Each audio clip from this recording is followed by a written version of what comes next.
Where did the idea for the beta test originate from? We had the idea. PJ was in a grocery store, and I called him, and I was like, "Hey, what would you do if you got a letter in the mail inviting you, like that an admirer was actually trying to reach out to you? That it wasn't like this DM or like some spam email, but it was like this actual beautiful thing. Would you consider it?" And he was like, "I can't talk right It's now." like, dude, I'm with my mom. She's visiting from Phil. I can't talk right now. But then he called me back and we talked for like an hour just about that of like, what would you do? Like, that's a weird, like Twilight Zone premise, but it's also kind of like speaking to a lot of the stuff that we wanted to talk about like sex being so toxic of a subject in America and like, the Puritanism that we're living through right now and that kind of stuff. And so it was just kind of everything that we wanted to do. And then it just spent the next like year of like long form conversations of us talking about like what this thing would be and how you would actually connect people in this letter service. So the letter service was the original idea. Yeah, it started with like like if you actually got this in the mail, what would be the thing you would need to entice you? And then kind of snowballed from there into like, wow, all right, this could be an incredible service if you actually built this program. Yeah. I was going to say it's obviously it's been marketed as a Hollywood satire. Yeah, which I didn't read the tagline before I watched the film, so that I didn't get that. But in terms of Hollywood satire, if I was going to compare it with anything, it's more Swimming with Sharks than it's The Player. If we're going to use two sort of examples. Sure. Yeah. Swimming with Sharks is from your perspective, from both your perspectives, how has the film changed in terms of identity during the promotional process for you two? How has the film changed in identity? Yeah. I mean, I don't know. I mean, like going from like the festival circuit of like screening the film at Berlinale and then Tribeca and Deauville, like I think it's kind of screened there as an out and out comedy. And then now people will come up and the majority of the questions at the Q&A are like, is it really that bad in Hollywood? And we have to say, it's so much worse. Yeah. So I don't know. I feel like although we did it as this kind of like Parasite style comedy, horror, thriller, romance, it was like, now it's getting seen as this Hollywood satire. I mean, we did all the research. We like asked a bunch of people to break NDAs and talk to us about what it was like to work in the Hollywood world, the agency world during the WGA packaging fight. So like it is based on the language of these people, which was a huge aspect of the writing process. So I don't know, I feel like it's changed from going to like, oh, you guys are really funny, to like, tell us about Hollywood is super fucked. Yeah, it's like a big joke that kind of got like, it got very serious because it's about very serious issues and something people want to talk about. And and it's also a weird erotic thriller too. Yeah. So it's like a lot going on at once. So like it's being billed in 10 different ways. Some audiences like can only take that stuff, like you can't take it seriously because of the like face sitting and the ridiculousness, but then like in the comedy, but then like all the other serious stuff, it's like, oh, but it's also this too. It's a weird movie. Yeah, a lot going on. I was going to say, thematically, to what extent do you think its preoccupation with like image and identity defines the film? Because you did mention identity briefly in the first question. Image and identity. So like, help me through this. I'm not like personal image and personal identity. So maybe looking from facade. Yeah, from Jordan's perspective. Like the whole movie is watching this guy present this certain image to himself to the world that's entirely false and synthetic. And I think like a lot of the characters that I've played are that, and audiences can immediately realize when someone is lying or like shading the truth. And this character does it all the time. The first sentence that he says is a lie, which is like, anything interesting? And he goes, it's a wedding invitation. Like the first thing that's coming out of his mouth is a lie to his wife, his fiance. So I don't know. I feel like there are moments in the film where we get to talk about identity of like when Jordan's out in the woods and he says, I feel like I have this crowd of people around me all the time. And I sometimes forget what I really think because I'm hearing them kind of like shout at me to be a certain way. And so like, I think it's a weird time right now. And I think everybody has that feeling that like you're immediately going to get in trouble for saying anything, or that you can't be yourself unless you're in a dark room.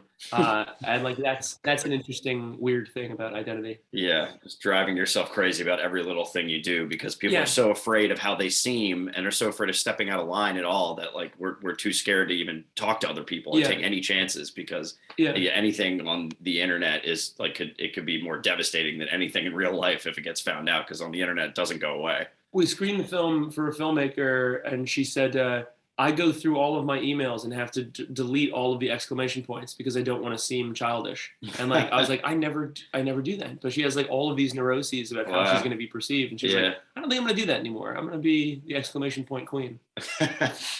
So leading on from obviously briefly mentioning Jordan there, to what extent do you think he's a product of his environment in terms of his role in the film, or why he does what he does? Yeah, I think he's entirely a product of his environment. Like the whole backstory for Jordan was that he saw Entourage at the fraternity house in college, and then like his parents had money, and like that was kind of like his whole backstory of how he ended up getting into this world. And so he's a product entirely of the agency environment. Like he says at the end of the film, I spent all day trying to impress the people on my floor. And like, that's such a sad, I have nobody outside of my building. And like, he just has immediately like adopted this corporate cult mindset. And that's kind of what it takes to be in that world, that and Wall Street. You have to like pretend to be this killer, the shark or whatever, and it's just bullshit. It's just stupid. It's just silly and hollow, and but that's what they're kind of expected to do. That's kind of how they compete with each other in that world. At the end of the film, when he's finally admitting to all of the lies, the audience is like, "Oh, thank God!" Like he's not a sociopath. He's just been pretending for this long, and it kind of becomes this catharsis a bit of like, oh my God, it's so funny to watch somebody admit to all the lies you've seen them tell over the previous 80 minutes. I was going to say you touched on the idea of temptation within the film as a theme. To what extent do you think that's down to how do you think temptation on any level is sort of defined by maybe media platforms, social media, and how much of that is down to personal choice these days?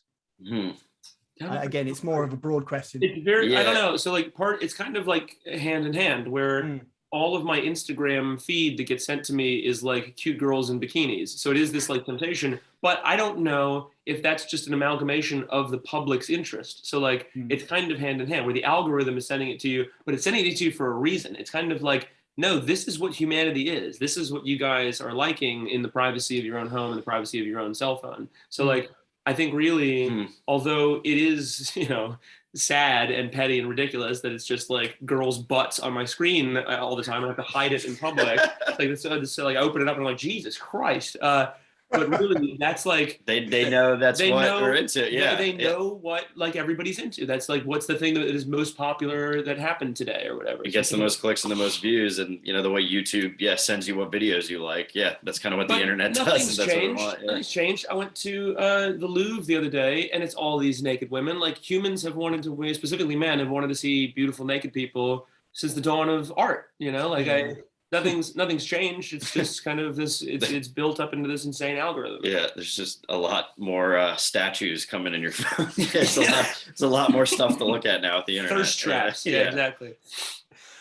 I asked a question a few years back to somebody else with regards to personal identity. How important do you think that is? How important do you think social media is in sort of defining people these days in terms of, because obviously you're saying there's a difference between what you perceive and what you put out there in the public. How important it is for you guys to have a social media platform or a presence these days? It's everything. So I started being bigger on Twitter when I was like encouraging people to like giving all of these hints as to how we were able to make movies coming up and short films. And I was a producer for a long time.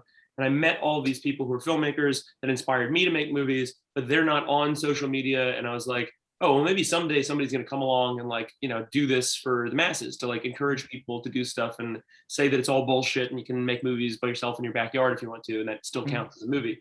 Yeah. So I started doing that, and then really it has become this amazing lightning rod for us to be able to make movies on our own. So like we raised the funds for this film entirely through the internet. We completely circumvented the kind of structures of Hollywood financing and went instead to Twitter. And it was great. We financed the film through strangers on the internet. Public, just going out to the public via social media and trying to find people to help us. So it's incredibly powerful and incredibly useful. Yeah. I think it's very powerful. It is also very scary and ridiculous, and it gets it wrong a lot. Like to look at the Gabby Petito case, this woman who was killed in Washington State by her fiance, probably, allegedly, also was able to have this functional YouTube vlog of them being cute together and traveling across the country. So it's like the branding of this thing, of the relationship, is the complete opposite of what's happening in the relationship. And that happens all the time on social media. Oh my God. I was going to say, as filmmakers, what do you want people to take away from this?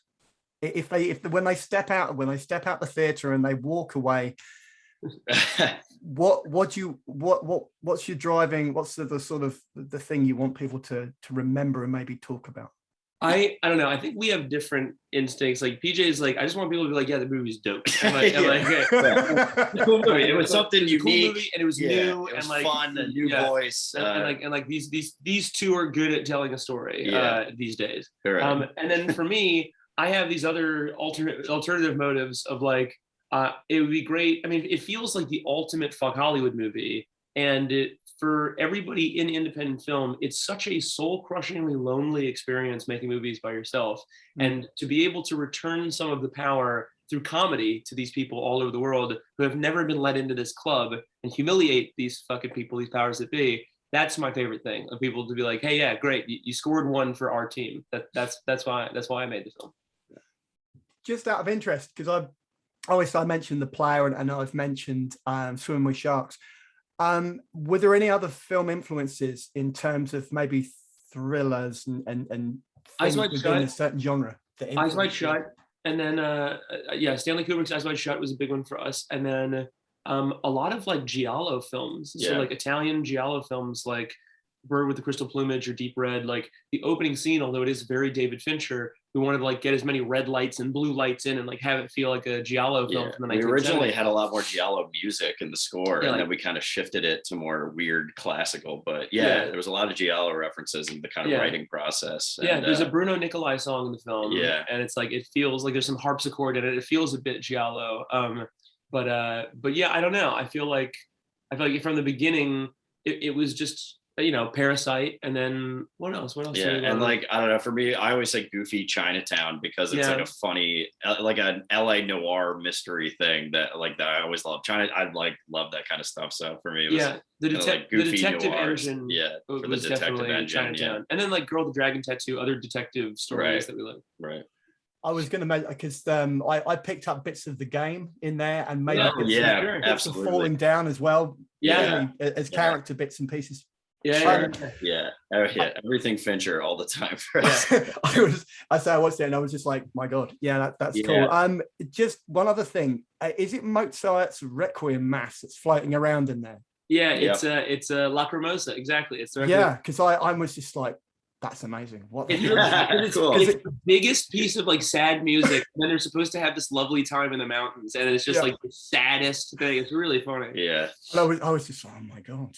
That's great. I'm going to close up with one final question, guys. Completely off topic. Can you describe for me your perfect Sunday afternoon? Wow. So it's easy. Go for it. I actually had one before I left. I have a Tempur-Pedic mattress that folds up and goes underneath the couch in my living room, and to be able to pull it out and unfold it, and have a 65-inch TV. And my fiance and I watched A Brighter Summer Day, the Edward Yang film. She hadn't seen it, and it was 4 hours, but we spent basically the whole day on this Tempur-Pedic mattress, and it was a really lovely day. Cool. And how about yourself, PJ? For me, I would say my family has a lake house in the Poconos, where I'm from, Pennsylvania, and it's just to be able, like on a nice, like kind of crisp fall day up there, which I never get to do anymore, to just go out and just read a book on the dock. When there's nobody up there, it's off season. I did that once on a weekend, and I was by myself, and it was just like the most peaceful, beautiful thing I've ever done. You're like, this is the best day ever. It was just like, you're like, man, and like you're by yourself, and you're just like, oh man, I don't know. There's like something so lovely and peaceful about that would be nice. Yeah.